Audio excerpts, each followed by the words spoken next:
Alright, real talk. There are cartoons that get pushed like they're the second coming of television. Non-stop marketing, merch everywhere, commercials out the wazoo. And then there are cartoons that are actually good and get treated like an afterthought. No reruns, no marketing, no nothing. So today, we are talking about cartoons that deserved way more love than it got. Not because they were perfect, but because they tried something different. Some of these were canceled too early, some of them were misunderstood, and some were just downright sabotage. But every single one of them deserved better. Let's get into it. Let's start with one of my personal faves, OK K.O. OK K.O was pure heart. This show felt like it was actually made by people who loved cartoons. K.O isn't cool, he isn't overpowered, he's just a kid who wants to be a superhero and who can't relate to that. And don't get me wrong, he fails constantly, and the show lets him fail. A lot. But that's what made it work. You see, it was loud, colorful, chaotic, but it had emotional awareness underneath all of that. And creatively, the show was unhinged in the best way. It had art style switches, anime homages, parody episodes, crossovers. It never played it safe. And yet, Cartoon Network still canceled it. And why? To this day, I still don't know, but I'm assuming it's because it didn't quite fit into the Cartoon Network box. OK K.O did not deserve cancellation, it deserved patience. Now let's talk about Harvey Beaks. Harvey Beaks is one of the quietest shows Nickelodeon has ever made, and that was its biggest crime. This show was about anxiety, people pleasing, social fear, and learning how to say no. Harvey isn't loud or confident. He's awkward, he's overly polite, and he's just so terrified of upsetting people, which is insanely relatable. And his friends, Fee and Fo, are the complete opposite, but they never bully Harvey for being soft. They actually protect him, and that's what matters. Nickelodeon didn't know how to sell a show that wasn't streaming 24/7, so they didn't.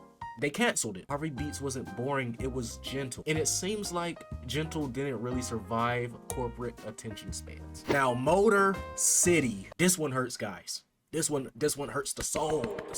Motorcity was Disney trying something bold, then just immediately giving up on it. This show was stylish, fast-paced, dystopian, and visually insane. It felt like a Saturday morning cartoon mixed with Mad Max energy. The animation clean. The world actually thought out, and the story was truly building towards something bigger. But Disney looked at it and said, this ain't easy to market towards toddlers, so let's go ahead and can it. And so they did. Motorcity didn't even get the chance to grow into what it was setting up, and this show could have been huge with more time. Sym-Bionic Titan is one of animation's biggest crimes ever. This show had Gendy Tartakovsky's animation, giant robots, a slice of life school drama, and insane action. And it blended quiet character moments with absolute destruction. And it worked. The trio dynamic, perfect. The main girl, Ilana, she was duty, she was pressure. Lance was the emotional glue, and my boy Octus, he was the comedic relief as always. But here's where it kinda died. They had no toy sales. It wasn't the ratings, it wasn't the quality, it's just not enough kids bought the toys. So Sym-Bionic didn't fail creatively, it just failed capitalism. Now let's talk about SWAT Kats. This show was ahead of its time, man. This show was edgy, it was fast-paced, it was hard-hitting, and weirdly intense for its era. And most importantly, it didn't talk down to kids. The explosions were real, the stakes felt real, and the villains weren't a joke. And the animation, utterly insane for the 90s. But ultimately, it scared networks. It was too intense, it was too expensive, and honestly, it was too different. So instead of evolving it, they buried it. But we need to give SWAT Kats its credit for walking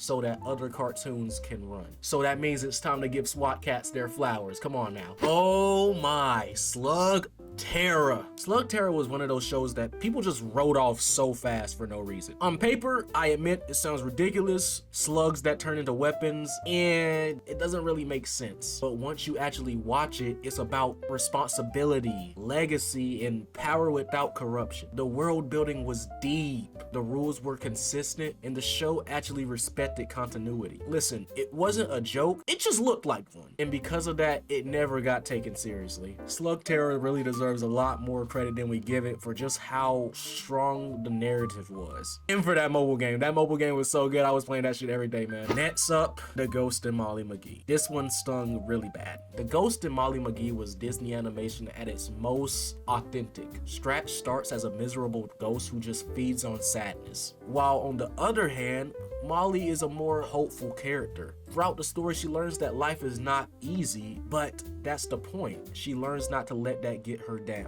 And that's what's so powerful about the entire show. And to add on to that, there's musical numbers that I still play to this day. There's cultural awareness mixed into it. There's also heavy emotional arcs. And it just seems like Disney just sort of didn't market it. And then suddenly, poof. It ended early. They gave it a conclusion, so respect for that, for it having an actual good ending. But this show had way more story left in it. Now let's talk about Inside Job. One of Netflix's biggest fumbles. This show had sharp satire, adult animation that wasn't lazy, and actual themes about burnout and emotional isolation. And let's go ahead and admit it. Reagan Ridley is one of adult animation's best protagonists in a while. She's smart, she's miserable, she's exhausted. And this show actually explores the cost of what it means to be the smartest person in the room.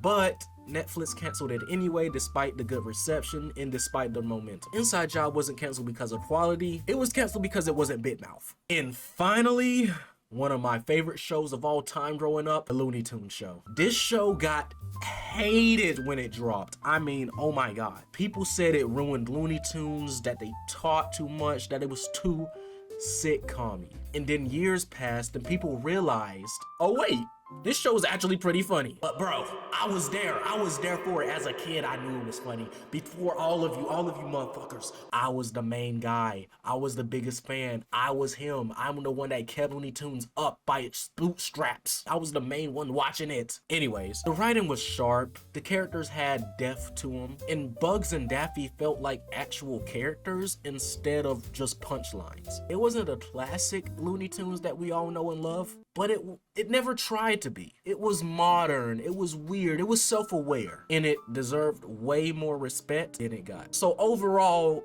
these cartoons didn't fail, they were failed. They were made in a system that just doesn't reward risk, patience, or creativity. They deserve time, they deserve more support, they deserve one more chance. Now drop what cartoon you think got done the dirtiest in the comments. Now somebody's gonna disagree with you, but you know, that's part of the fun. And remember, some of the best cartoons never get the loudest applause, but they refuse to be forgotten. See you guys next time.